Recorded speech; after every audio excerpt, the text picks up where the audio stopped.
What is up, everybody out there in podcast land? It is time for your favorite politically incorrect sports podcast. That would be, yes, the infamous, long-running, historic Sports Frenzy 2.0. This man should be president. His name is Dave Height. This is the maestro, Kevin Crane. No compliment back. No compliment back. Wow. No, it's fine. I caught him off guard. But now I really know what he thinks of me after 30 years of friendship. I tell everybody that he should be the leader of the free world, and he hesitates and go, that's Kev. Glad to have you aboard. Now he's feeling guilty. He should not feel guilty. You should not feel guilty. You are my brother from another mother. That will never change. Because we've talked about this. You are the Secretary of State. I want to be the Secretary of Beer is what I want to be. But enough with the tomfoolery. It is time to discuss sports with cursing, swearing, things that no other people have the guts to say because we don't give a damn. So as always, this time of year we start off with the NFL. We are through 2 weeks, Dave. Do we know anything? Yeah, no team knows what they actually are at this point. Everything is up in the air. This is what you get from nobody playing preseason games. I have heard a lot of people say that These over the last week. First 3 weeks are your actual preseason because every team is so scared shitless of injuries.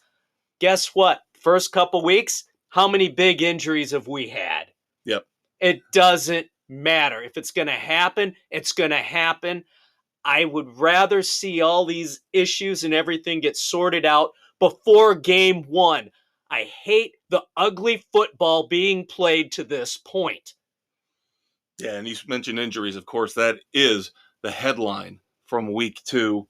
Of course, Nick Chubb with a devastating knee injury playing the Steelers on Monday night. He is done for the year. Saquon Barkley, shocking, ankle issues. Initial reports were 3 weeks out. Now they're saying it's week to week, but he will not play in week 3. Nope. For sure. Joe Burrow, the calf that bothered him in the preseason, is now coming back to haunt him. He's iffy for Monday Night Football.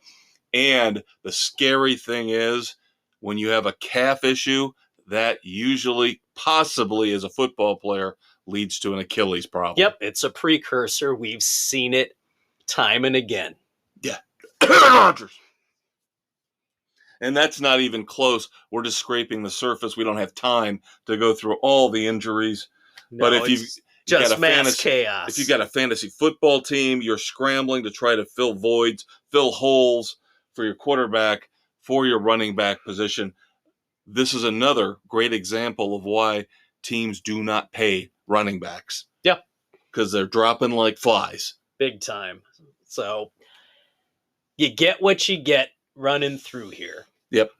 And news, of course, just broke right before we came on to the air, as radio people would say. Yep. Cam Akers going to the Vikings to add some depth to their backfield. Could he eventually supplant my sleeper pick for 2023, Alexander Madison, as the number 1 back? We'll see. But the thing is, you could tell, a year or 2 ago, McVay hated him with the Rams. Hated him. Yeah, and couldn't wait to get rid of him. We don't know why. Was it a personality conflict or what? Back and forth. We want to get rid of him. No, he's our number 1. No, now it's Kyron Williams is taking over in the backfield for the Rams because he had a couple good games. So there you go. Wait 2 weeks and they'll be scrambling for somebody else. Yeah, I would not run out and get Cam Akers on your fantasy team just yet. Wait and see how this backfield situation with the Vikings shakes out. It's got to sort out. Could be another committee. Just what we need, another running back committee. But we have to talk about the Bears. Boy, oh boy, do we have to talk about the Bears. What another suck fest. 0-2. looked lifeless, put forth little, if any, effort against Tampa Bay. Again, it's on the coaches. There's no game plan. What was the big knock coming out of week 1 against the Packers? First series, you go to DJ Moore a couple of times, move the ball. He disappears the rest of the game. So they come out, first series, what do? Hit DJ Moore a couple of times, looking good. He disappears again until another target in the second half. What the hell are you doing? He's your big play receiver. Look at the targets for every other number 1 receiver in the league. They're double digit. Absolutely frustrating. They don't know what the hell they're doing with Fields. Thank God he had the guts to talk to them today, came out in his media session. He's been robotic because of what the coaches have been drilling in. Go through your progressions. Go through your progressions. Don't run right away. They're ruining him. And he said, I need to be me. I just need to loosen up, let it go. And if I have to take off and scramble and make plays happen, then so be it.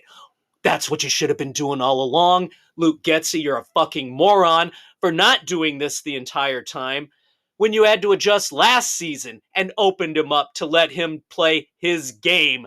You saw positive strides. He was able to do things. Now he's got some weapons around him. It's looking better, but he was right. He was playing like a robot. There was no game feel for him. Let him go.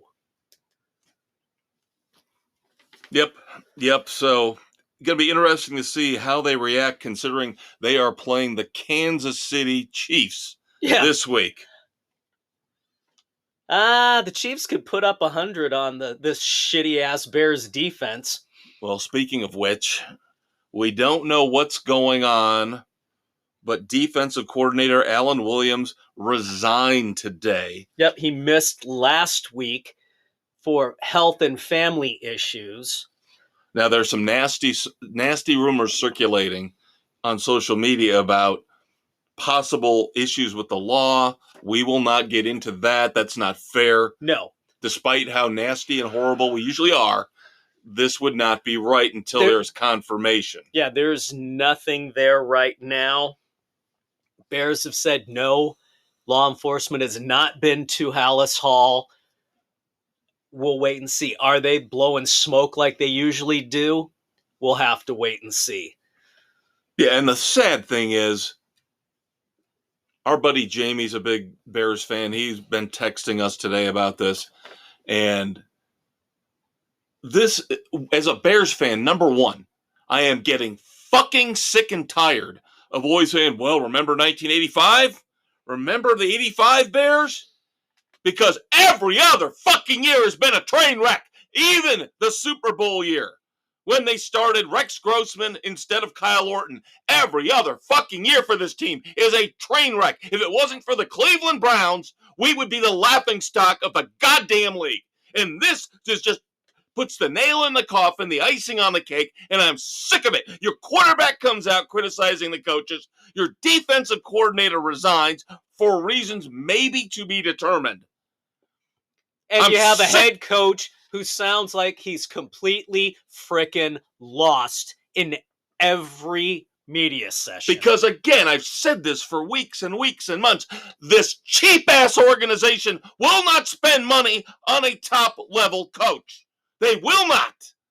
Because they're cheap asses. I'm sorry. I know the McCaskies have owned the team forever. Sell the fucking team. Sell it. Because you're an embarrassment. You do not put people in positions of power who know what they're doing. Look at Ted Phillips, who you kept around for decades and decades. The man is a train wreck. And now I don't even know what to make of polls. At GM. Yeah. It's that brilliant move for Chase Claypool last year, giving up a second-round pick for but nothing. He caught a touchdown pass last week. Yeah, great in garbage time. Yeah. Well, at least this week he actually showed up and was doing some blocking. That is going to end up being one of the dumbest moves of all time for the Bears. And now, if you even consider trading Justin Fields, what are you going to get for him? Nothing. A third-round pick? If you're lucky. Because, like if you said, you're lucky. He's you've broken. destroyed him. You've destroyed him. Congratulations. Oh, but we're going to excite the fan base with a new stadium. My ass. My ass. How about you put a damn decent product on the field first? Give us something to be excited about. Give a product worthy of going to a new stadium. Then, of course, you mentioned we're playing the Chiefs. Ugh. And this I hate. This I absolutely hate. Already restructuring Patrick Mahomes' deal. Kissing his ass. Kissing his ass.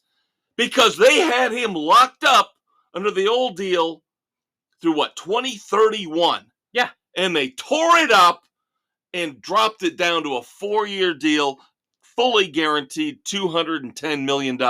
Stupid. Kissing his ass. Absolutely. And we're going to revisit the deal. We're going to revisit the deal after 2026. You had him through 2031. What the hell are you thinking? You dropped 5 years off the deal that you had with him. What? Because he's such a great guy, we gotta kiss his ass and give him the money he wants. No. That is not how this works. I honestly hope. This is absolutely pathetic. I honestly hope that he leaves the Chiefs after 2026. I really do. I really do. To show them how stupid they are for kowtowing again to the quarterback. This is a spiral that is getting out of control. You give Joe Burrow over $50 million, and 2 games in, he's hurt. Justin Herbert, over $50 million. Can't win a goddamn game now. Patrick Mahomes, you just restructured his deal. Barely 1-1. Barely 1-1. They barely beat the Jaguars 17-9 down in Jacksonville. The team does not look good. The team does not look right. You give people life-changing money for no reason. This is what you get. And this is why, in a way, I'm glad the whole Justin Fields thing is blowing up. Because at least we know we don't have to pay him. Right. Yeah. That's the one good thing right now. You know what really scares me, though? If we don't end up with the worst record, or we can't get the number 1 pick, and we can't get Caleb Williams, you know who the next quarterback who they're touting in the draft is? Oh, God, who? Kid from North Carolina. No! Kid from North Carolina. Stay the hell away from North Carolina quarterbacks. Yeah. You've been burned once by Mitch Trubisky. Do not go back to that well. Yeah. Wouldn't that be just wonderful if they draft another North Carolina quarterback? Oh. Are things going to get any better? Any better? I don't know.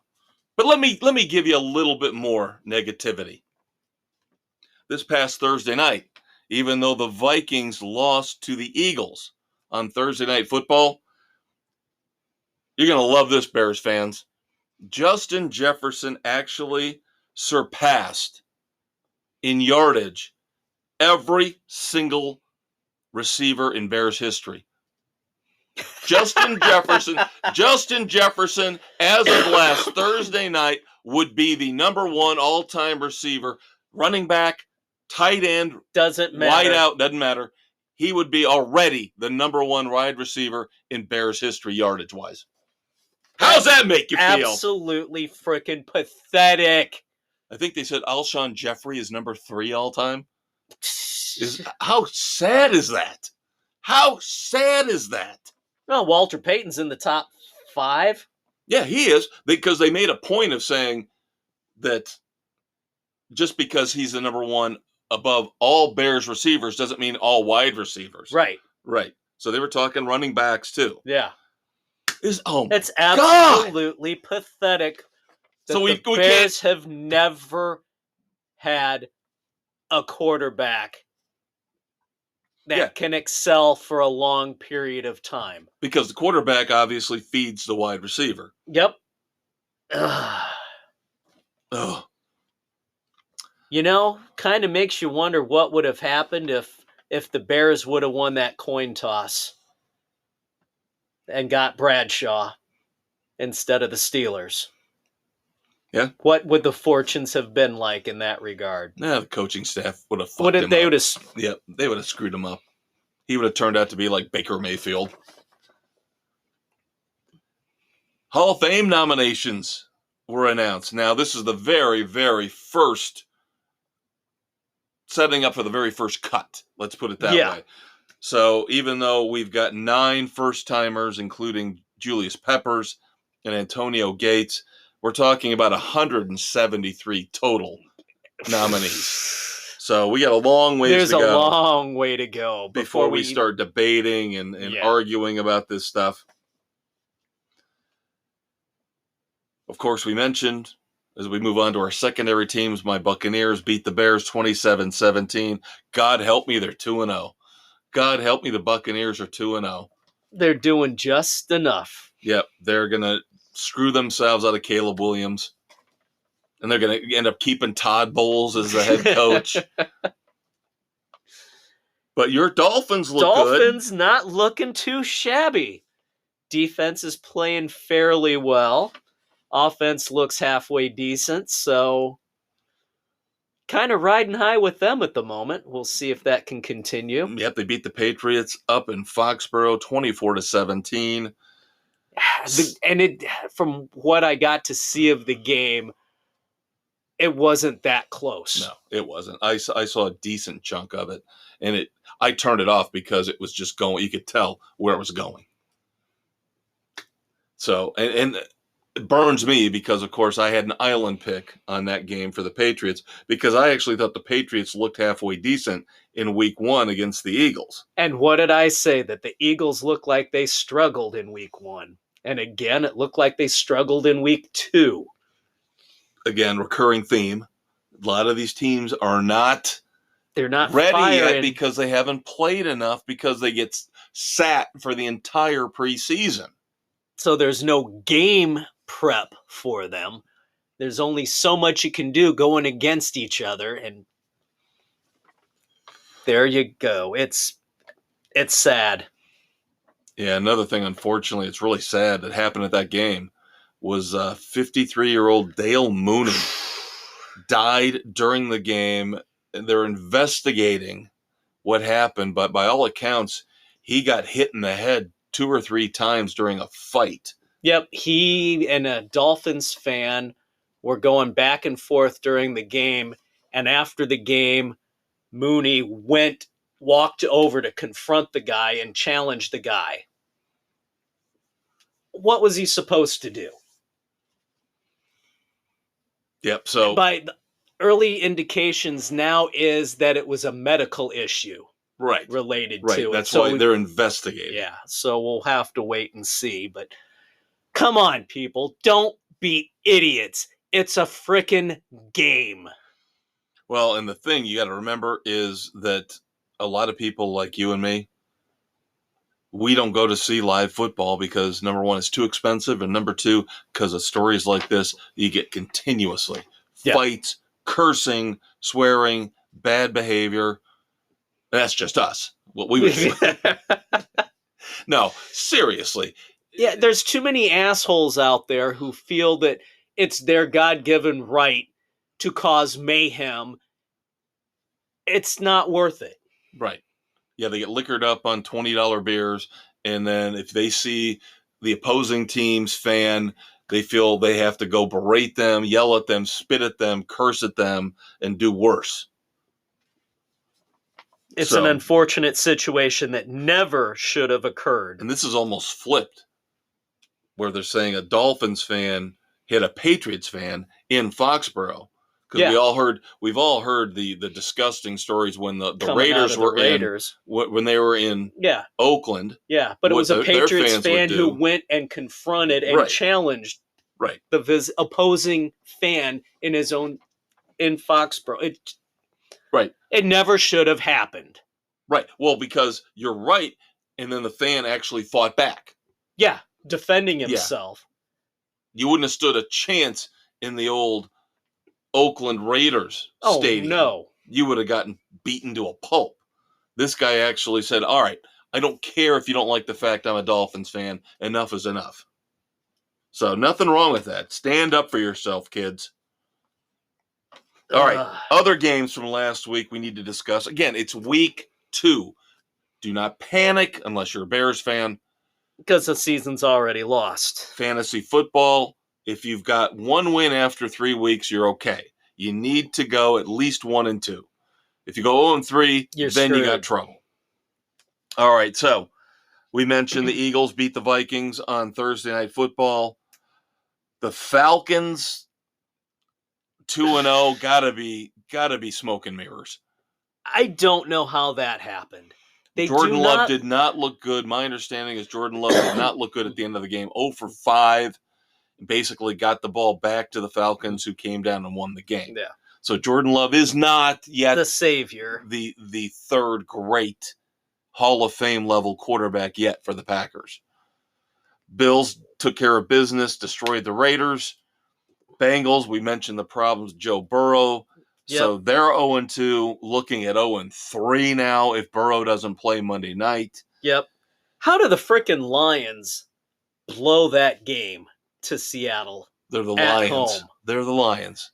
The culture of losing continues. They will snatch defeat from the jaws of victory. Again, we mentioned the Chargers in Tennessee, losing in overtime to the Titans 27-24. Brandon Staley will be the first coach fired if it's not Matt Eberflus. Both of those guys have got to be on the hot seat. We mentioned the Chiefs in a tough, low-scoring game. Beat the Jaguars in Jacksonville 17-9. I think they're both playoff teams, but that doesn't necessarily mean they're both top level yet. Right. I think there's a lot to go. I think your point about they're still rusty showed through in that game. Colts with the best backup quarterback in the NFL, Gardner Minshew, because Anthony Richardson can't figure out how to keep himself out of trouble yet. Went out in week 1 with a knee, goes out in week 2 with a concussion. But so Gardner Minshew is there, 31-20 over the Texans. Yep. And C.J. Stroud does not look terrible. He is throwing the ball a lot already. Yeah, he is. So should be okay. Down the lot road. Better than Bryce. Yeah, there's a lot of doubts about Bryce Young. Especially when he had to get moved under center by his wide receiver or his running back. Not a good look, kid. Yeah, of course, that was a Monday night loss. Close game, though. Yep. But I think that was more about the fact that, again, the Saints offense isn't clicking on all cylinders yet. No. And now they're waiting for Alvin Kamara to come back because Jamal Williams got hurt. Yeah, so they're a hot mess. All right, Niners at the Rams. Niners take care of business again, 30-23. But the interesting thing about that game was the backdoor cover, where the Rams kick a meaningless field goal at the end of the game to screw the bettors because the line was 7.5, I believe, or 6.5. Yeah. Oh, well, guess what? Yeah, it had to be 6.5 or 7. They screwed the bettors who picked the 49ers. Cowboys took care of business with the Jets. I don't know what that means. Jets defense still looks good, but Zach Wilson, boy. All you hear out of New York is, who can we trade for? Kirk Cousins, if they go 0-3, they might be up for Justin Fields. I don't know. We'll have to see, but yeah, that's looking pretty brutal up there. And the whole Sean Payton experiment in Denver is failing miserably. It's not looking good. As the Commanders come back with Sam Howell on the road in Denver and beat the Broncos 35-33. So the Broncos are 0-2. I know he's got 2 Super Bowl appearances, 1 win. But hasn't this got to do some damage to Russell Wilson's Hall of Fame credentials? I would think so. It would have to. I mean, he's looking awful. He has regressed so far. He's never looked this bad in his career. No. And now he's actually got a good head coach. So what does that say? You could make the excuse, the Nathaniel Hackett excuse last year. Yeah, this year you don't get that. Then we mentioned Dolphins over Patriots. You wonder where the Patriots are going. We'll talk more about them when we get to our picks for week 3. And then the Monday night defensive battle. Yeah, we talked about there was a doubleheader, so we talked about the Panthers-Saints with the early game. And then, of course, the marquee game was the Steelers hosting the Browns. Steelers taking care of business 26-22, but neither offense looked good. Steelers scored 2 touchdowns on defense. Yeah. 40 points, I think, Mississippi got out of them. Yeah, because Deshaun Watson does not look right. Last year, you could write it off. This year, there's no excuse. No, there's not. Cleveland's on the hook for all of that money, guaranteed. Kenny Pickett doesn't look any better after all the preseason hype, but the Steelers' defense won the game for them, at least for 1 week. Yep, so we'll see how everything shakes out there. Coming now into week 3, where we start off Titans at the Browns. Oh, God. I don't know what to make with the Titans offense. I like the Browns defense at home in this one. That's why I took them. Yeah, I'm Island Boy right now. We've still got 2 picks out of our 8 panelists waiting to come in. So out of the 6 that are in, I am alone. I just like the fact that I'm kind of done with Kevin Stefanski as a head coach. He's had so many opportunities that he's never been able to get over the hump with this team. Deshaun Watson, as I just mentioned, looks terrible. Now they lost Nick Chubb. I've still got Derrick Henry on my side. Yes, I've got Ryan Tannehill as well, but I also have the better head coach in Mike Vrabel. Yeah. It'll be interesting to see. It'll be a close game. I think the Titans win this, but everybody else, the other 5 the Browns picks in, at home. Of course, kids, as we always tell you, there will be spillage. Yep, so get ready for it. Next up, Falcons go up to Detroit to play the Lions. We talked about the Lions snatching defeat from victory, but so far all of us are taking the Lions. No belief in the Falcons at this point. All the Lions have to do is stop the run. Now, it's kind of hard to do when you've got 2 really good young running backs with Bijan Robinson and Algier. But Desmond Ridder is not doing anything as a quarterback. No, nothing at all. The Artie Party is strictly ground and pound right now. Now, Arthur Smith, to me, is a very good head coach. I think he will stick in the NFL for quite a while, maybe not with Atlanta, but I could see him being one of those coaches that gets a second chance somewhere else with a better team. He's doing the best he can with what he's got. He's got a stud running back. They're going to feed him, but there's the Lions not much else there. The Lions, they have the better talent. Yes. Yeah, I won't go with the better head coach, but I'll go with the better talent. Then the Saints go into Green Bay to take on the Packers. Split right now between the Packers for you and me, Bill. And Bill. The Saints for Sam and Doug and Aaron. I just don't like this Saints offense right now. No. Especially now this week they will not have Kamara or Jamal Williams. So you're going to see a lot of Taysom Hill. And this Taysom Hill experiment. Just end it. It's pathetic. Nobody cares for it. Watching that game, that early Monday night game with the Panthers, where it was like every series they had to bring in Taysom Hill for a play. It's got to disrupt the rhythm. I can't believe Derek Carr can get into a groove like this. You can't, not when you're playing that bullshit. I am worried about the Saints defense. Looks good, but at home, I think the Packers win this game. Yep. All right. Spillage. We'll be right back in segment 2 as we continue with our picks and then get into college.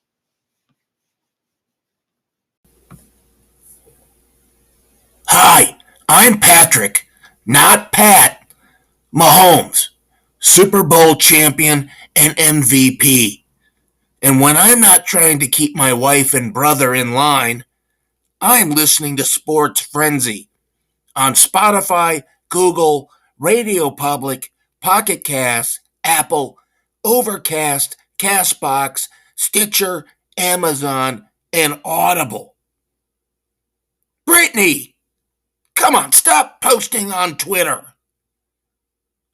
Jackson, will you please get off TikTok? Man, it's times like these I really miss doing stupid, silly State Farm ads with Coach Reed. All right, you know what's coming in football season with spillage here as we record September 20th, 2023, dropping Thursday the 21st. He's the maestro, Kevin Crane. And he is your Uncle Dave, the conquistador, Dave Height. And here we are continuing football talk on Spotify, Google, Radio Public, Pocket Cast, Apple, Overcast, Castbox, Amazon, Audible, and iHeart Sports Frenzy, baby! Otherwise known as iHeartRadio. All right, continuing with our picks from segment 1. With the NFL, and then we will segue into college, and then we'll do our picks for those teams as well. Don't forget the Facebook page. Everything will wind up on there. NASCAR, baseball, football. So we left off 0-2 LA Chargers going into Minnesota to play the 0-2 Vikings. Kind of shocking that both these teams are 0-2, and one of them is going to be 0-3. God help us. Which is kind of a death knell. It's been done before to come back from 0-3, but it's rare. It's very rare. Yep. I went back and forth on this game, and I made my final decision before I heard the Cam Akers news that we discussed in segment 1. And again, I don't know how much of an impact that would have had either way. I'm looking at the fact that there's no Austin Eckler, most likely, for the Chargers. I was not impressed with Joshua Kelly last week as his backup, his replacement. I, of course, am not impressed in the least with Brandon Staley. No, and the Vikings aren't anything to be proud of at this point either. But they still have the best receiver in the league. They do. And Kirk Cousins, for as much grief as he gets, 6 touchdowns, 1 pick through 2 games this year. Yep.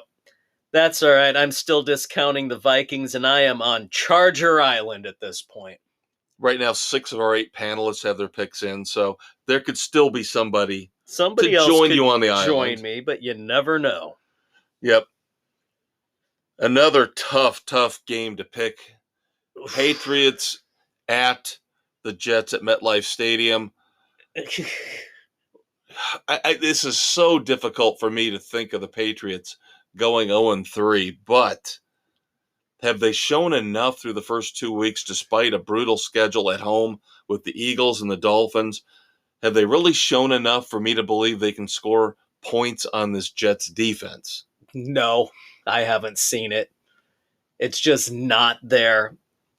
So even with Zach Wilson at quarterback, keep that in mind, kids. We're picking Zach Wilson over Mac Jones. Yeah. Yep, except for the Big Blue W, he's taking the Patriots. Yep, he is on Patriot Island, with the rest of us going with the Jets at home. And the thing is, I think I read today that Mac Jones has thrown more passes than any quarterback in the league through 2 games. You have Ramondre Stevenson and Ezekiel Elliott, and why are you throwing the goddamn ball so much? The ball, you've got 2 good running backs. Give it to them. What? Now, keep in mind, Bill O'Brien's running that offense now, so it's not Matt Patricia. Right. So what the hell is O'Brien going senile? Maybe you get up in that booth at Foxborough and there's some kind of brain-eating fungus in there. I don't know. It says, throw the ball, throw the ball, throw the ball. No. It's not working. Not working at all. All right.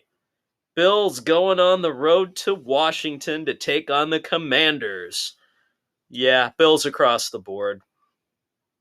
Although I don't think this is going to be a blowout. I think it's probably a touchdown game, which is what the point spread says. The point spread is 10 as 6.5. Yeah. So, but Sam Howell looks good, but I don't know what the identity of this team is. They don't have a dominant running back week in and week out. There's flaws there. McLaurin sometimes looks good, sometimes doesn't. The defense is Chase Young. Does he play? Does he even play? For a high pick who's supposed to be a dominant, Myles Garrett type defensive end, pass rusher, he barely plays. So I don't know if you can trust the defense. Yep, as Dave said, Bills across the board. They get everything right, get back to 2-1. Yep. Steelers going out to Vegas to take on the Raiders. We have Aaron on Raider Island. The Raiders have done nothing to impress me. No. They really haven't. Josh Jacobs does not look like the same running back that he was last year. That could be because they've swapped out Derek Carr for Jimmy Garoppolo. A myriad of reasons. Maybe they just haven't played enough. And then you've got that wicked Steelers defense. Come on. That's going to carry the day. I agree. Like you said, Aaron is on Raiders Island. Then we've got another doubleheader on Monday night, September the 25th. I had to put it on here. They're both 2-0, but I don't think there's much doubt as to who wins this game. No, Eagles go in to play the Buccaneers at the Raymond James Stadium, but it's Eagles across the board. And then, of course, unfortunately, because it's about injury to the quarterback, the late game on Monday night holds a lot of intrigue because the Rams go in at 1-1 to play the 0-2 Bengals. Could we seriously be looking at an 0-3 Bengals team? The way things are lining up, it's looking like we could have that. Because I'm not getting a lot of positive vibes out of Bengals camp in terms of Joe Burrow playing this week with that calf. Yeah, not when members of the team are saying, yeah, we probably should have sat him for the first couple of games to let the calf get right instead of throwing him out there week one. Yeah, and the backup has never, ever thrown a pass in the NFL. Hence, ergo, and therefore why I am taking the Rams, who look a little bit better now that they've got the amazing thing about it now is Sean McVay is a good coach. I don't know if I think he's a great coach, but I think he's a good coach. Same thing with Matthew Stafford in terms of a quarterback, but I'll give him credit. He ditched Cam Akers because he likes Kyron Williams. So Kyron Williams is now your number one back. You got a number one back. You got what you And even though Cooper Kupp is out, this Puka Nacua kid catches more passes in the first 2 weeks than any rookie has ever caught. Yeah, in 2 games. It's crazy, isn't it? Yeah. So the Rams somehow have been able to bounce back a little bit after an off year. So I think it's going to be close, but the Rams win this game in Cincinnati. Yep, I'm going with the Rams, as is Sam and Doug. Aaron and Bill have the Bengals. Yep. All right. Switching gears to the college ranks now. Really not a lot to talk about in terms of the games from last week. Now, Notre Dame beat Central Michigan 41-17. They looked ugly doing it. And Miami beat Bethune-Cookman 48-7. Notre Dame's still number 9 in the AP poll. Miami bumps up a little bit to 20. But again, overall, last week, really the only big upset to report is Florida in the swamp beating number 11 Tennessee 29-16. Part of me thinks I should have seen this coming. Yeah, I know. We kind of talked about it. Tennessee not having that offense that they did last year. No Hendon Hooker, yeah. So, yeah, but otherwise we did pretty well because, again, there weren't a lot of games out there to really impact the standings or the rankings in terms of upsets or, not a lot of ranked matchups. We've got a lot this week. So we're going to speed through the news, get to these picks because we've got a lot of good games to pick here in week 4. Now, of course, we talked about Mel Tucker with the Michigan State debacle. He has now been informed he will be fired for cause. So the big, long contract extension they gave him, unlike what Notre Dame gave Charlie Weiss, it looks like Michigan State's going to be able to get out from under. Yeah. Of course, Mel Tucker. He's going to be fighting it every step of the way. Yeah, he's already come out and calling it a miscarriage of justice. We'll see. I mean, I can't believe they would go through this process without having documentation of all these things he supposedly did in the sexual harassment situation. Yeah, because Michigan State has got to clean up their reputation in this regard. Yeah, completely. The entire athletic department. And again, we talked about this. Yep. Going back to Miami for a second, very happy to report that Miami landed the number 4 overall recruit for 2025. Defensive end Armando Blunt will be coming to join the Hurricanes. As that Hurricane keeps picking up strength, it's a Category 1 right now. Heading for Category 5 in a couple years, baby. I think you've been trying to tout this for a few. Oh, shut up, Dave! Let me have now. it. Let me have my little victory over Jimbo Fisher and call that a pivotal moment. Pivotal moment. All right, I'll give you that one. Ugly fan news coming out of Colorado. These asshole trolls living in mommy's basement putting out death threats against Colorado State defensive back Henry Blackburn for that hit on the Colorado player. The two-way player. Their big star. Yeah, he's going to be out about 3 weeks. At least with the lacerated liver. Yeah, he got flagged for it. It was more of a late hit.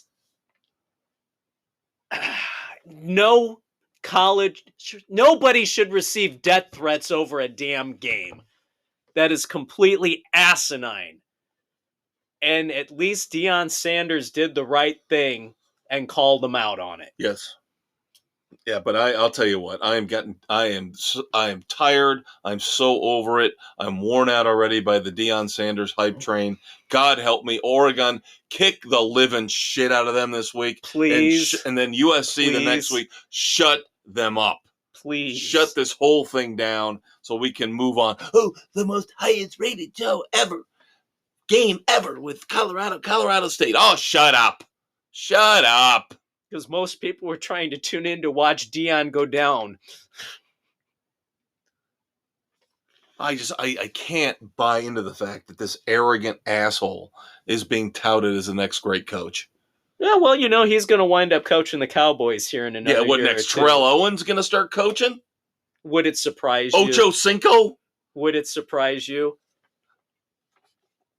I just got a feeling this message is going to wear very thin very quickly.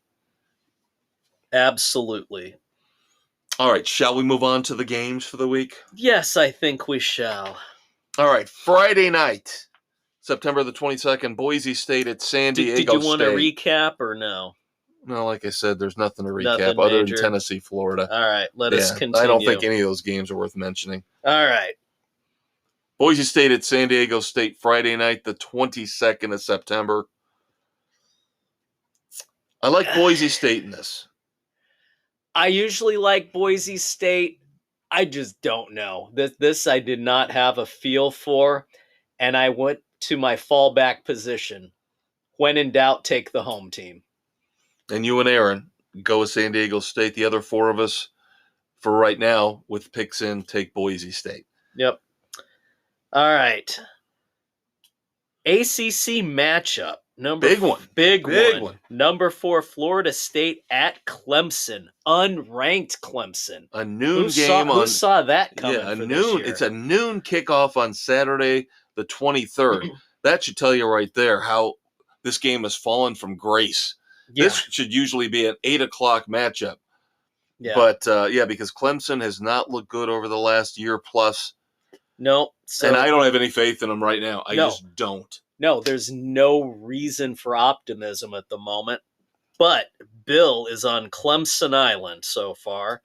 Yeah, I know Florida State struggled a little bit against Boston College, but in conference, you're going to have games like that every year. Right. You're going to overlook somebody a little bit. Yep. Auburn at Texas A&M.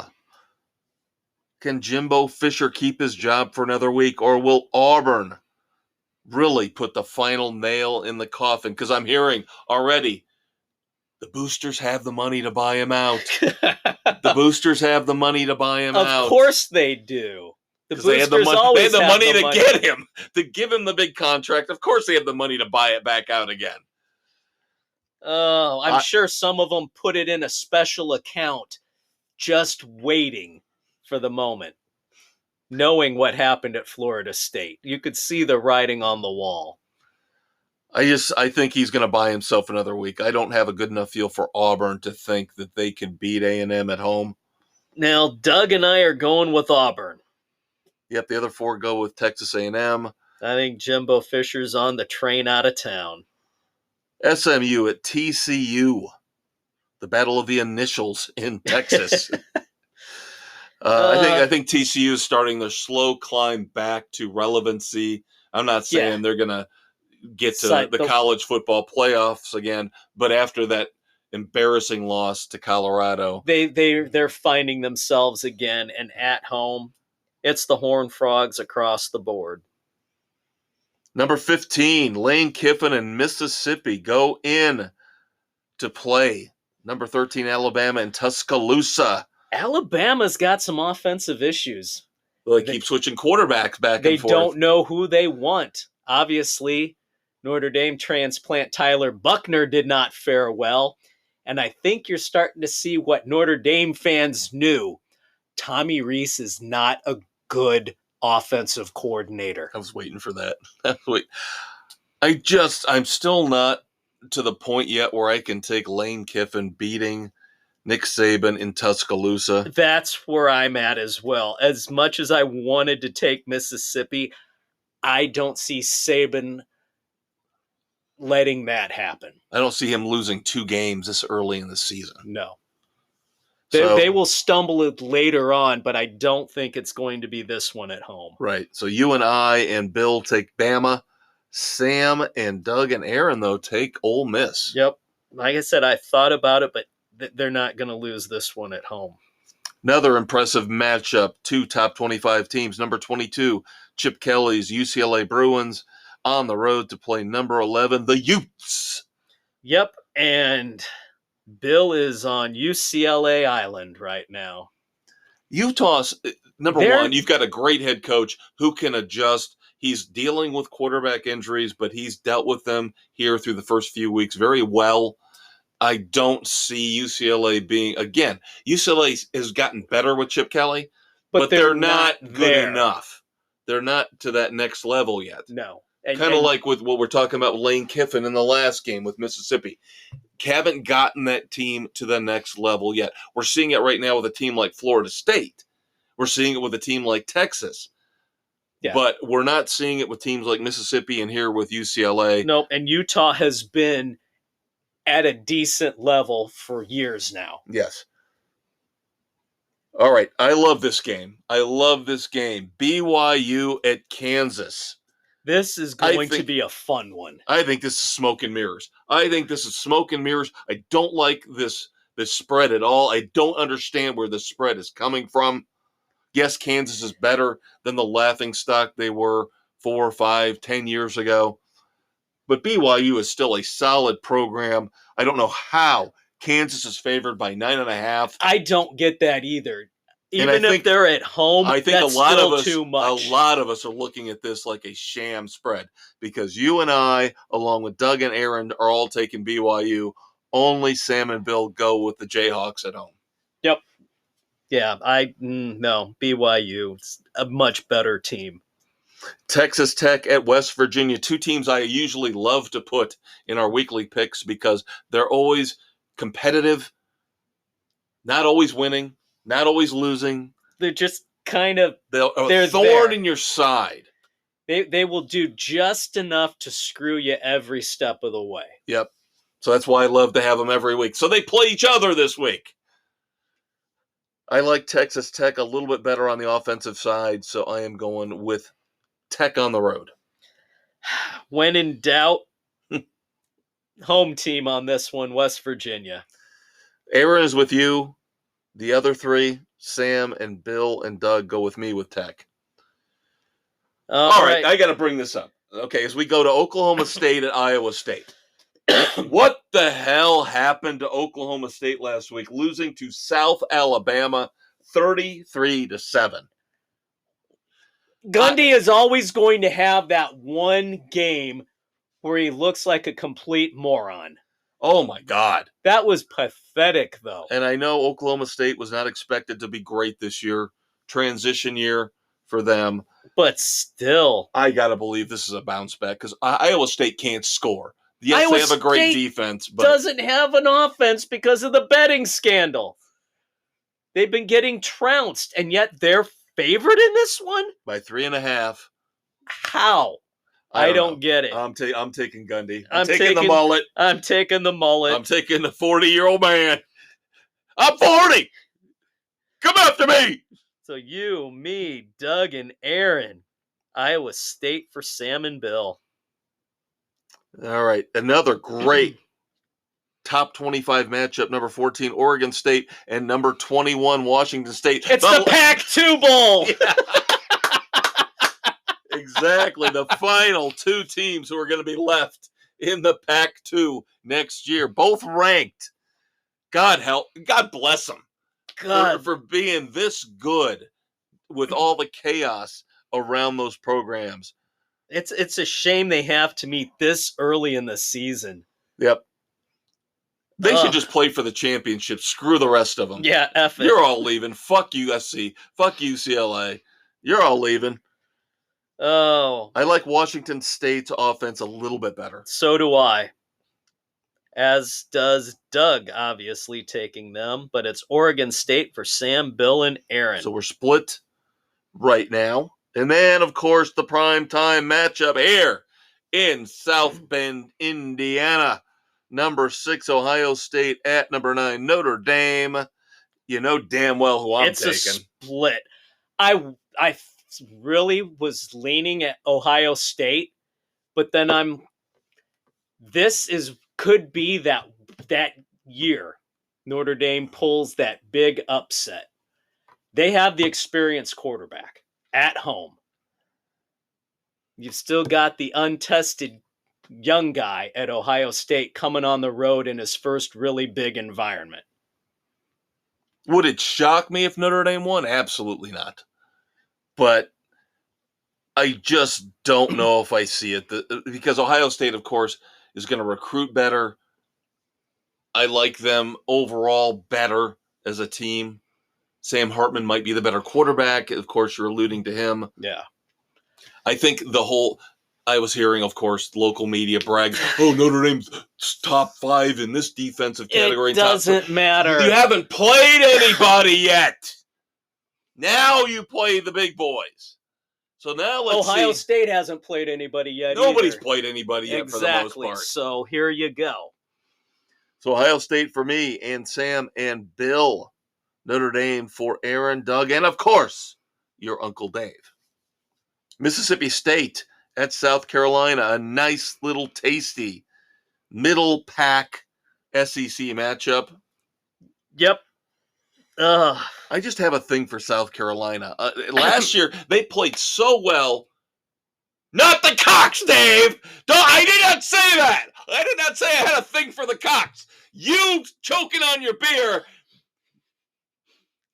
that does not count as me saying I had a thing for the Cox. Don't you dare go there. I let you do it.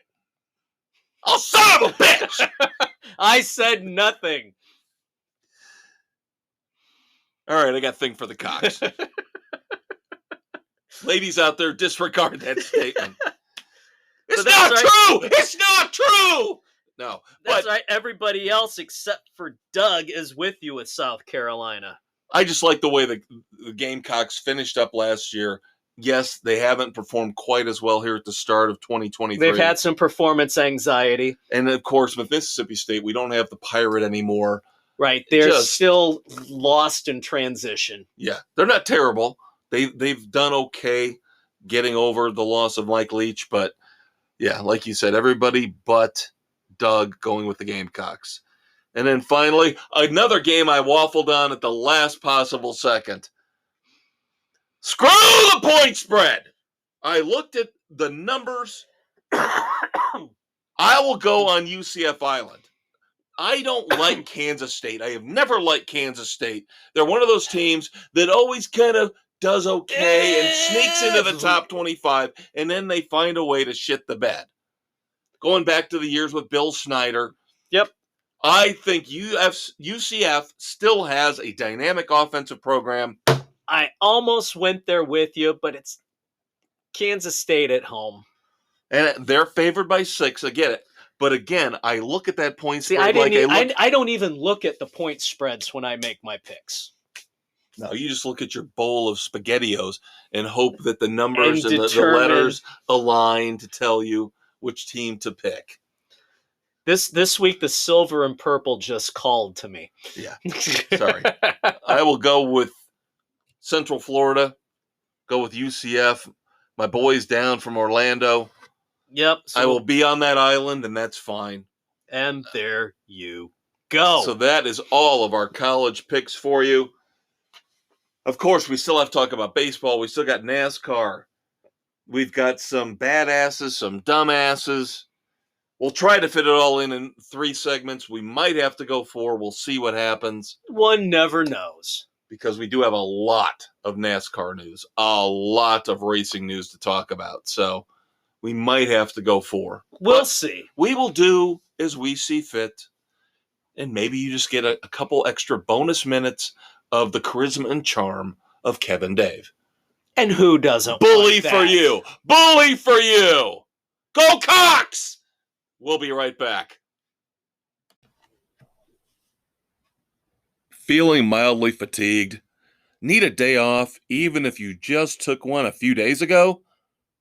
Make $30 million a year but just don't want to work for it? You need to join the NBA Load Management Club right now.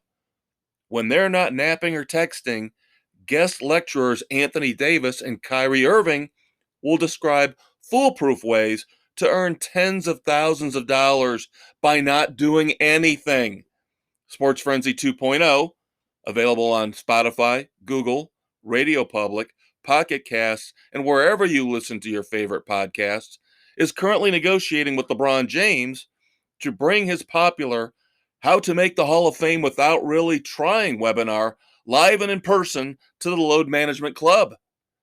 Thanks again to Sports Frenzy 2.0 and all you apathetic fans out there for making us a success. All right, everybody, we have covered all the football, college, the pros. Now it is time to move on to NASCAR and baseball here in segment 3. Sports Frenzy 2.0 taping on September the 20th, dropping on the 21st. He is your best friend, your brother from another mother. He is the conquistador, Dave Height. And this, the maestro, Kevin Crane, the best friend you could have. But you still can't make up for the fact in the first segment I said you should be leading the free world. Yeah, well, that's true. Got to be the brains behind it all. All right, NASCAR. Tons of racing news to discuss. Oh, my God. First up, I guess we have to cover Bristol, the recap of last Saturday night's Bass Pro Shops night race. Christopher Bell goes 3 for 3 in the playoffs with the poles, but he cannot win a race. Nope. This one, Denny Hamlin pretty much dominated. And again, it's not the Bristol we used to have. So, the elimination race knocks out Kevin Harvick, knocks out Michael McDowell, Ricky Joey Stenhouse Logano. Jr., and Joey Logano are your 4 that are gone. Now, I got to ask you something, and I'm going to do this right on the air, so I don't care. I don't understand the point system in the playoffs because, and this might be something they've been doing for years, but Martin Truex barely got in to the round of 12. Now he gets everything reinstated and he's back up at the top? I don't get that. How does that happen? If you look at the point standings right now, Martin Truex, who barely got in because he had 2 terrible races to start the playoffs, he gets all these playoff points reinstated, so now he's back up. I would have to go in and relook at how they do that. Yeah. Because I've not paid that close attention because to now it. they're making it, I don't know if they changed the rule this year or something, but now it's like if you get through a round without being eliminated, you jump back up to your previous ranking that was set at the beginning of the last round. No, because now he and Byron, they're all back up at the top like they were at the beginning of the playoffs. That's ridiculous. It should be whatever points. They're not getting penalized for the bad races they had in the first round. That makes zero sense. That's why it's very odd to me. I'm wondering if this is brand new this year. And if it's not, I apologize, but I don't remember ever seeing this because I figured Truex would be right there at the cut line. Yeah, he should be starting the races for the round of 12. And now he's back up at the top again. I'm going to have to do some research on that. Homework time. Now, speaking of Bristol, the dirt race is gone. The dirt race is gone. Both Bristol races will be on concrete in 2024. So you're not going to have to deal with that messy, sloppy, ridiculous dirt race. Yes, some of you will be upset. It was a shit show. Go to Eldora if you want to run on the dirt. Put a race in for Eldora. Quit wasting money. Now, bad news.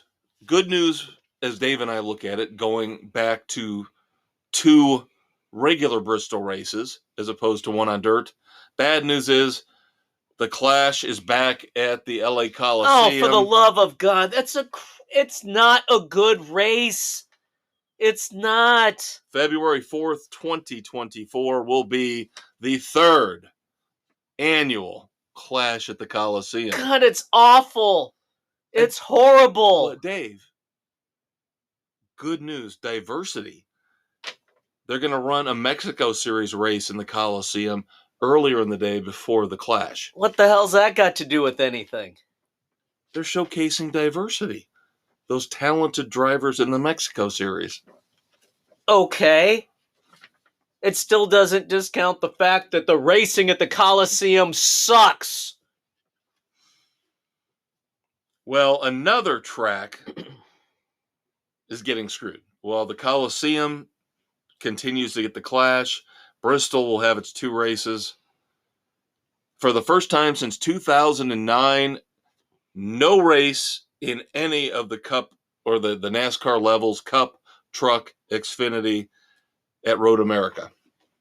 They're taking all the races away from Road America in 2024.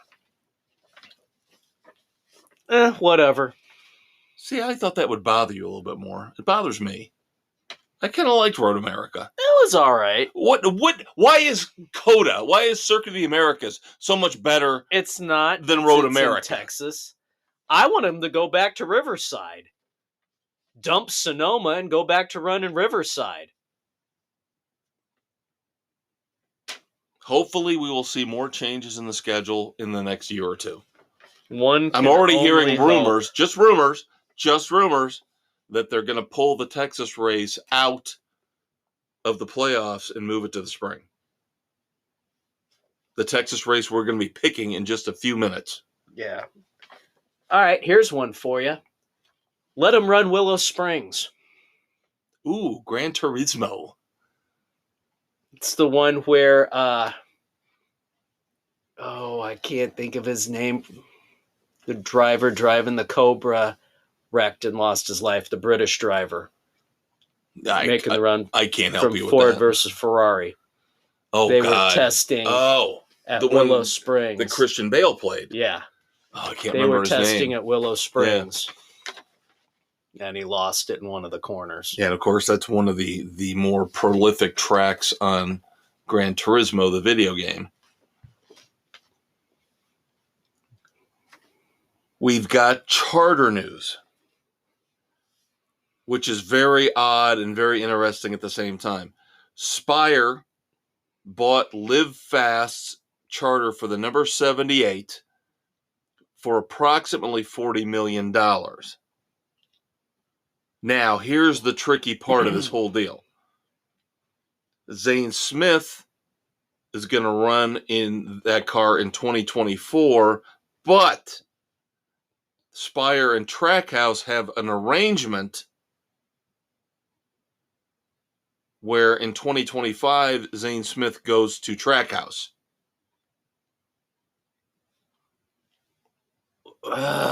Supposedly on a multi-year deal starting in 2025. So Zane Smith will take the Spire charter in 2024, then move to Trackhouse. And here's the part I don't understand. So what happens with Shane Van Gisbergen? Because Shane Van Gisbergen supposedly inks a development deal for 2024 with Trackhouse, where he's going to run on all three levels. So they're going to screw him at the Cup level. Are they going to have him then run Spire? I don't know. That's the thing. I mean, have no idea. But it just sounds like they're screwing Van Gisbergen right after agreeing to bring him over. It makes zero sense. And I'm sorry, I know Zane Smith has got some success, the Truck Series? Yeah. But how many times often does that transition? Exactly. How many times do we see this translate? Speaking of which, a man who's getting yet another chance, somebody who was supposedly the next big thing, K-Leg Racing is going to bring Daniel Hemrick back. Oh, God. In the number 31 Cup car in 2024. Again, it's one of these promising up-and-coming guys who gets crap equipment. And I still wonder, when is Noah Gragson going to get a second chance? Kyle Larson got one. You got to sit out a year. Right. And in F1 news, oh my God, Max Verstappen didn't win a race. Didn't even podium. His record win streak ends at 10 at the Singapore Grand Prix. And as Dave mentioned, didn't even make the podium. Nope. Now there's questions. Did F1 put the fix in by making a late season technical change? Which kind of hosed Red Bull on that. That's the conspiracy going on. That was right another now. big streak that ended too, was Red Bull's streak. Yep. We'll leave that discussion see if they come for another to day. The next track. Yep. They said Singapore was going to be the weird one, but we'll see what happens. I think F1's starting to manipulate shit. All right.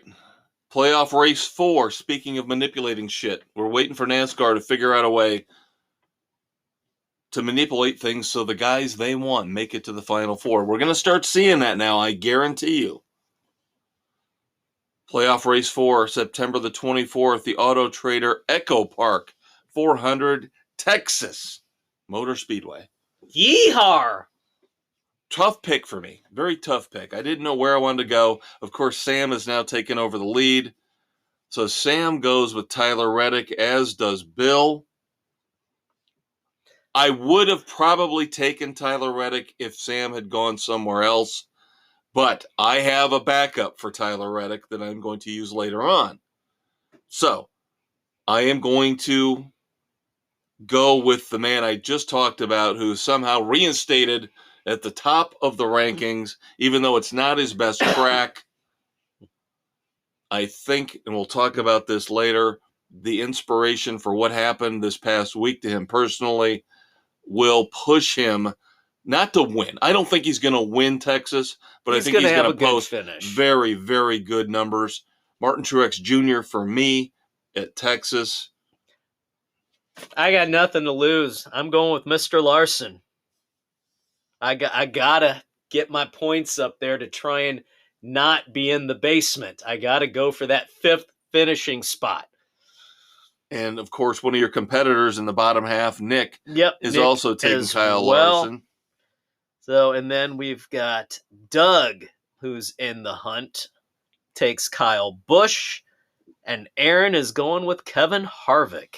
Yep, still waiting on Mississippi, but we've got some time left before our 10 o'clock deadline as we record. Yep, I'm just glad I did gain a little bit of ground after the first two disasters. Last week was semi-kind to me, so I made a little bit of a bump up. Yeah, I'm mad at myself because I should have just gone with take the best driver you can, compile the points. And let the chips fall later. Yeah, and I said, okay, now I've got to start taking guys who I know won't be there at the end. And so last week, taking Kyle Busch was not a good decision. Not a good decision. Despite his history at Bristol, not a good decision. So now I'm kind of trying to outthink my opponents, Sam and Jen and Doug. I think I'm okay with Doug taking Kyle Busch now. Yeah, I think you're okay there. But yeah. Now I have to go oppo for a while, save a couple guys that I know will be there at the end, who maybe Sam or Jen have burned up. Hate to play defensive with this stuff, but sometimes you need to. The best offense is a good defense sometimes. Moving on to baseball. You want to talk about your White Sox? Hey, they're 5 games from their 100 losses. Here we come, baby. I knew that would make you happy. I have not watched them or paid much attention since Christopher Getz was named president and GM. Why? This season is done. I see no hope at this point going forward. You want to tell the kids the record, or do you want me to? Oh, they're sitting at 58 and 95. 23 games behind Minnesota in 4th place. The Cubs, meanwhile, trying to make this as difficult as possible. Boy, they hit a skid at the bad time. The Arizona Diamondbacks own the Cubs this year. Yes, the yes, Cubs they are do. their bitch. 7 games over a week and a half span, and the Cubs go 1-6 against the Diamondbacks. Which you gotta hope the Cubs have one more win than them. This is the week. They've got to go 5-1, bare minimum this week, playing 3 against the Pirates at home, 3 against the Rockies at home, because then you go on the road next week playing the Braves and the Brewers. That's a rough way to finish it out. You got to get yourself some cushion. Got to get a cushion. The Red Sox not happy with the direction of that team. Fire Kyle Bloom as their chief baseball officer. Number one, that's a brutal division. Yes, they're probably going to finish last, but they were in it for a long stretch, fighting for a wild card spot. Yeah, they were. So, but once you have that taste of success like they had when they finally broke through, now the fans expect more and more and more. It's a finicky East Coast crowd. Speaking of expecting more and more and probably not going to be able to get it, the debate is already raging about how much should you give Shohei Ohtani now that he has announced that he will hit next year, but because of his elbow surgery will not pitch until at least 2025. Yep, not Tommy John surgery. They won't say what it was, but how did they put it? They did something to strengthen up the tendon. But he still will not pitch at all next year. He still won't pitch at all. They're thinking he's probably going to be back to hit at the start of next year. Probably. There's still no guarantee. I don't see how the motion of swinging a bat doesn't put any kind of strain on an elbow. I didn't understand why he continued to play after the initial injury this year. He's a right-hander, right? All the torque. No, he's left. He's a lefty. Is he a lefty? Yeah. In terms of batting. Yeah. Oh, if he bats lefty. Yeah, if he throws right, bats left, the front gets all the torque. So that was kind of stupid. Yeah. See, I just don't understand it. But I am not a doctor. I only play one on a podcast. And then finally, this has got to be the most under-the-radar fucking news of the week. If I had not stumbled across one minor story, one headline today as I was doing my last-minute prep, this might have slid completely out of our grasp. But it's huge. The Tampa Bay Rays are getting a new stadium. I saw that. Holy crap. $1.2 billion stadium projected to open in 2028 near the Tropicana site in St. Petersburg. Why would you put it back in that area? It's difficult to get to. At least it's a new stadium. But it's, again, a terrible location. It's an awful area. Put it in Tampa proper. It's where it should be. But yes, at least they're getting a new stadium, so... Ownership is putting up most of the money. Over 50%, they said. They will pay for over 50% of the cost. Again, projected at $1.2 billion. Much better than we were talking about with Oklahoma City in their NBA stadium. Yeah. Where they want to pay 5%. Yeah. And want the taxpayers to shell out the other 95%. Yep. Nope, not going to happen, kids. So when we look forward to expansion and to relocation in baseball, I can pretty much guarantee Florida is now off the table. Yep, because I can't see the Marlins moving with a brand new stadium. You know, it's only a couple years old. Yeah. So you're going to have to go look at somebody else or brand new markets like Salt Lake, Nashville, for example, Charlotte. So we'll see where that goes, but I'm actually happy. The Rays have been a solid franchise. I hate to see a team that plays well move. I hated it when the Expos moved. They were a good team when they moved out of Canada. So, good news. Good news for Tampa. Good news, I think, for baseball. Absolutely. All right. I have a Clint Eastwood badass of the week. I don't know if you do, but I do not. All right. I don't know if you're going to like this or not because it involves hockey and it's not the Blackhawks, but I can appreciate it. I just found out about this a couple days ago, and I think this is a completely badass move. The Pittsburgh Penguins, since 2007, did you know that they have their players hand deliver season tickets to their season ticket holders? That's really damn There's cool. a video out there of Sidney Crosby delivering season tickets in a neighborhood to a season ticket holder. Yeah. That is a classy way to do things. That tells the fans, hey, maybe you don't look at us, with spite and nastiness all the time when we're booing you and throwing seafood on the ice and all that good stuff. But yeah, I think that's a badass move. That's a classy move. Yeah. I like that. I agree. In terms of media news, before we move on to our moments of silence and a couple dumbasses, I hate Max. I hate HBO Max with a passion. They still haven't told us about Doom Patrol. October. No, really? You heard? I was going to save it for the weekend edition. Well, this is sports related, though, so I didn't know. Nick broke it to me last night. He read that it was going to be October. Oh, son of a bitch. Now I got to keep it? God damn it. All right. Well, anyway, Max is adding a sports tier. Oh, for God's sake. For $10 a month. But if you're a current subscriber, you will get it free through February of 2024. Ooh. It's basically the whole BR Live, Bleacher Report Live. Shit that nobody really cares about anyway.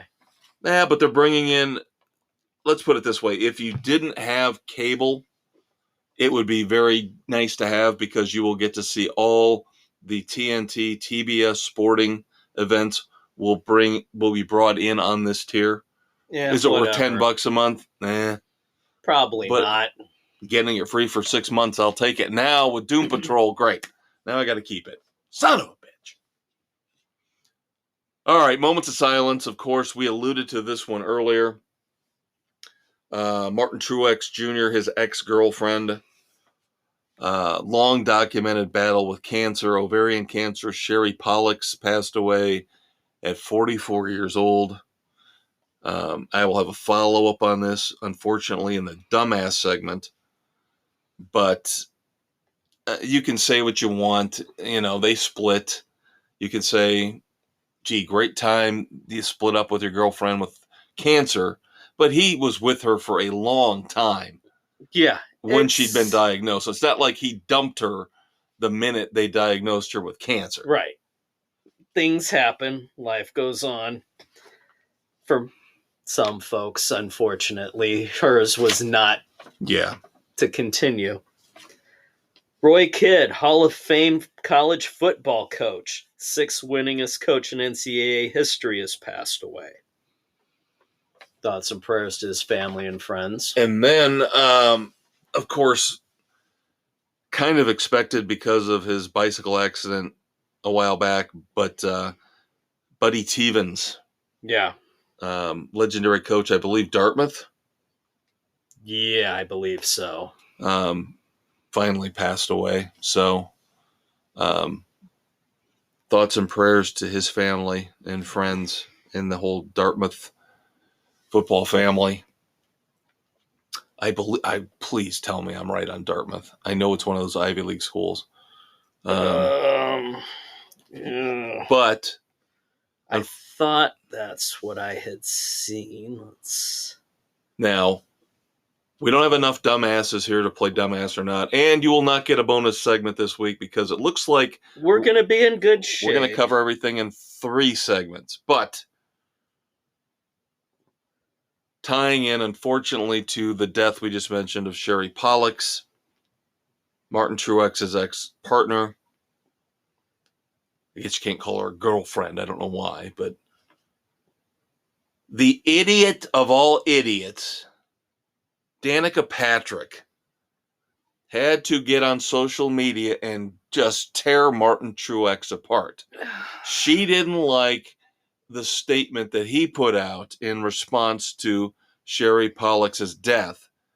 So she basically said, Martin Truex, I'm paraphrasing here. All right, so do not take this as direct quote. You can look it up on your own, but this is pretty much what she said. Martin Truex is a scumbag, and his post was obviously written by PR people. There was no heart or soul or meaning behind it whatsoever. He's disgusting.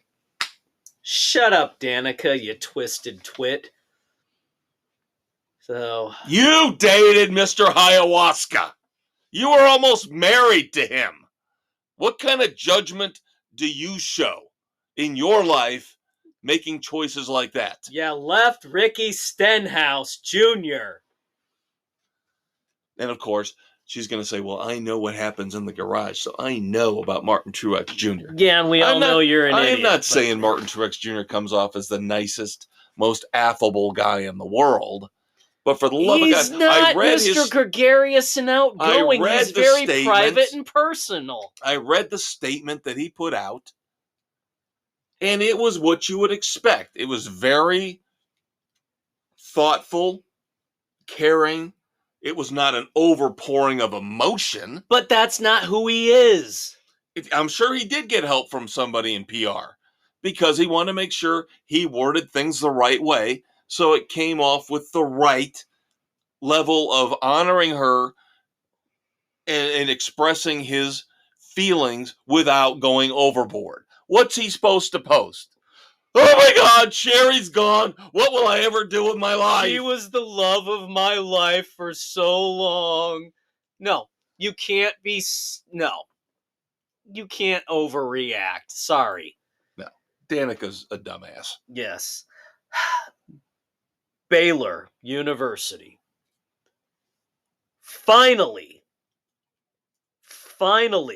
settling the 2016 sex assault lawsuit with the 15 survivors, the 15 women who were sexually assaulted by football players from that program. From 2016, it finally came to a resolution. What the hell took so long? Absolutely ridiculous. Yeah. and I don't know who you want to call a dumbass here, but to me it sounds like our judicial system, because again, it takes forever for victims to find justice in this broken ass dumb system where you have appeal upon appeal upon appeal. It's the justice system and Baylor University for dragging it dumbasses for dragging this on for so damn long. And Baylor, I will say this as a cynical bastard I am, Baylor probably figured they would try to bankrupt the victims by dragging it out, like you said, and running up their legal bills. Yep. And now they better damn well have to pay the legal bills on top of the other settlements. Agreed. All right, so I have, believe it or not, we're going to soccer. We're going to the biggest soccer player in the world, Dave. Lionel Messi. You know why we're calling him a dumbass this week? Because he plays soccer? Well, that's a lot. That's hundreds and hundreds of people across the globe. Probably thousands of professional people playing the most boring game ever imagined. But no. The reason why he is on the list for dumbass of the week is because he's learning from the NBA. And the dreaded load management. Oh, God. 18 hours notice before he was supposed to play with Miami up in Atlanta, with fans buying Messi jerseys, waiting to see him play. He decided to stay back in Miami and rest while his team played in Atlanta. Frickin' 18 hours notice. Pansy ass bitch. 18 hours notice. Not cool. Not cool. You do not get to do that shit just coming in to this league. You have got to make the rounds to every stadium before you can even think of pulling this crap. And it's just such a destructive way of thinking that the fans here are insignificant. In this case, Atlanta. As with LeBron James in Memphis, never plays in Memphis. He always says, the fans in Memphis, insignificant to me. What kind of mentality is that? You've been given a gift. You've been given hundreds of millions of dollars. And for you to disregard large segments of the fan base for your sport is sheer, disgusting arrogance. And it's why I will always hate LeBron James. And now, well, I hated Lionel Messi before because he plays soccer. But this just legitimizes it. Hate him a little bit more. Hate him a little bit more for this. Don't hate you kids out there who listen to us each and every week. That's your Uncle Dave. That's your Uncle Kev. We'll be back next week. Check out the weekend edition. Hangover Cure. Talk to you later.